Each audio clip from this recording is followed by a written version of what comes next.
Shakur Stevenson's deal expiring with Top Rank in 2024 is definitely going to do a lot of things pertaining to the fight I was talking about with either Tank Davis or other people. He's in a position right now where he feels like, well, he knows Top Rank has a lot of talent. They've done certain things like gave him an Oscar Valdez fight and Constacio, which are pretty big opponents in their stable. I will say. Maybe he hasn't gotten all the opportunities he felt like he needed. Um, but with his contract coming up in 2024, coming to an end,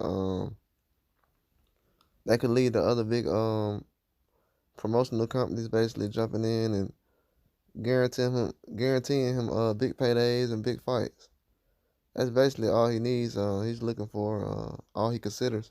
He's been fighting the best talent forever since he first started boxing, and I know he wants to continue on to that path. But what I feel right now is he'll be in a better position to sign with the same promotional company as Tank, and that would be an easier way to make the fight. Even though Bob Arum says that it's possible that they can make the fight ahead of that time, I'm pretty sure a lot of that will basically reflect on what's going to happen these next couple of months. But he could be in a situation like Terrence Crawford where he would just have to go his separate ways and go outside of the promotional company of Top Rank to find other fights. I mean, it all depends on what position he feels like he's in. I see that a lot of promotional companies will try to throw a lot of money at him, and also their best opponents. Let's just say I have a, a fighter at 135 that's very good, but he's not Shakur Stevenson. I'm most likely going to guarantee Shakur Stevenson a fight with him, so I can be able to have him in my stable. So I don't know if PBC would guarantee a fight with Shakur Stevenson and things like that. It'll probably be just as difficult as trying to make a Terrence Crawford fight. But if that's something that Tank Davis wants and he feels that he needs, it will happen. But at this time, I feel like the fight would be better made if those guys were basically if Shakur was a free agent, which he's basically gonna wait on. If he can't find a big fight before then he's not gonna really even focus on it. He's just gonna wait his time out. He's been with Top Rank for 7 years now, 6, 7 years, and well, he's going on 6, 7 years, but people don't realize he hasn't fought that much competition to the point where people are blown away by it. But in my eyes, he's fought very good competition. I mean, he just moved up from 130. He can't fight everybody in 135 in a quick span. He has a De Los Santos fight. A lot of people feel that's a formidable fight. It's a good fight to make. But as far as with Tank Davis, that's what a lot of fans, these guys, they think it's only Shakur and Tank Davis in boxing at 135 and things like that. But I feel like that would be better for Shakur. He can possibly go over there. Tank Davis could fight a Eastside Cruz. Then later on, when Shakur Stevenson becomes a member of PBC or whatever company they will be, a platform they'll be affiliated with, he could possibly fight an Eastside Cruz after Tank possibly defeats him. And then that would probably lead into Shakur and Tank Davis fighting. So I can see something like that happening. Absolutely, I can.